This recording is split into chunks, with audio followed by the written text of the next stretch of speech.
Disclaimer. This video is made for entertainment purpose only. It doesn't mean to hurt any. And don't take it seriously.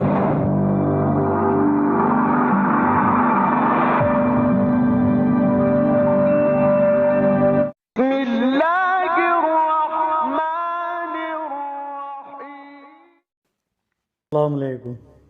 مولانا روم رحمۃ اللہ علیہ فرماتے ہیں جب دل کا آئینہ صاف پاک ہو جائے تو اس عالم آب و گل سے بالا تر عالموں کے نقش بھی تو دیکھ سکتا ہے، بلکہ نقش و نقاش دونوں کو دیکھ سکتا ہے۔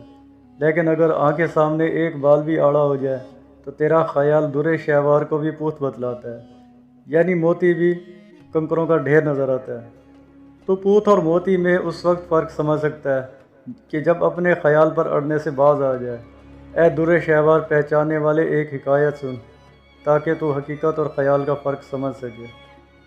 حضرت عمر رضی اللہ تعالیٰ عنہ کے زمانے میں رمضان کا مہینہ آیا تو لوگ چاند دیکھنے کے لیے ایک اونچے پہاڑ پر چڑھ گئے تاکہ رمضان کا چاند دیکھ کر روزے رکھنے شروع کریں۔ ایک شخص نے کہا یا عمر دیکھو یہ رہا چاند۔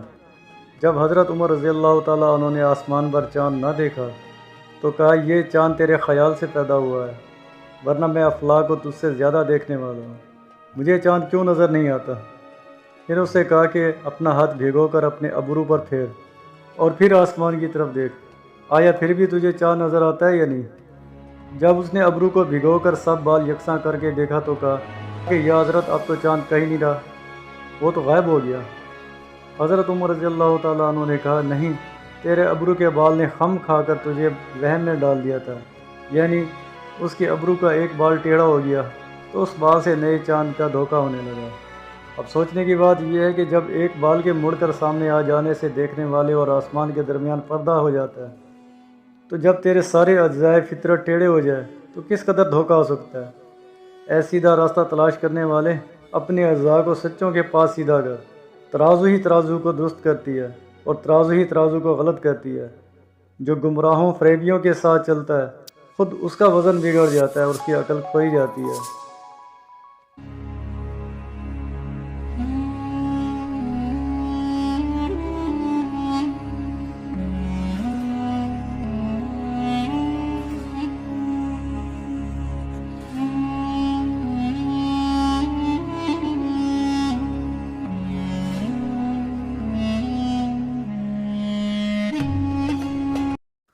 مولانا روم فرماتے ہیں ایک بے وقوف حضرت عیسیٰ علیہ السلام کا شریک سفر تھا۔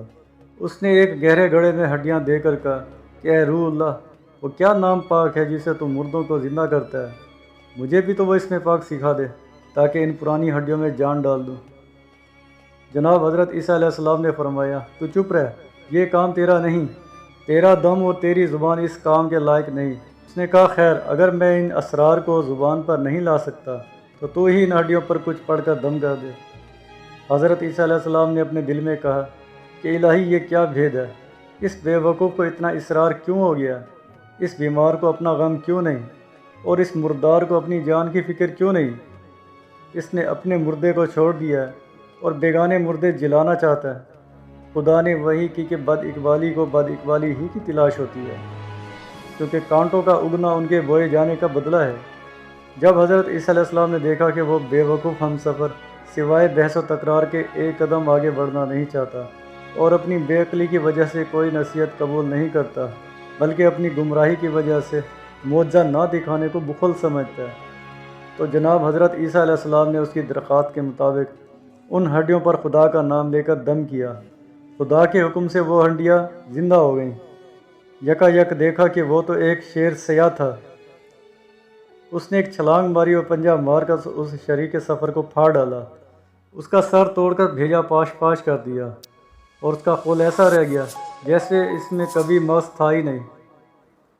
سیدنا حضرت عیسیٰ علیہ السلام نے شیر سے پوچھا کہ تو نے اس قدر جلد کیوں پھاڑ ڈالا؟ شیر نے جواب دیا کہ اس وجہ سے کہ آپ اس سے ناراض ہو گئے تھے۔ پھر حضرت عیسیٰ علیہ السلام نے پوچھا کہ اس کا خون تو نے کیوں نہیں پیا؟ شیر نے جواب دیا کہ میری قسمت میں رزق نہیں تھا، اگر مجھے اس جہان میں روزی ہوتی تو مردوں میں داخل ہونے سے کیا کام تھا۔ یہ سزا اس کی جو آب زلال گدھے کی طرح پیر مار کر گدلا کر دیتا ہے، اگر نہر کی قدر گدھا جانے تو بجائے پاؤں کے اس میں سر رکھے۔ وما علینا الا البلاغ المبین۔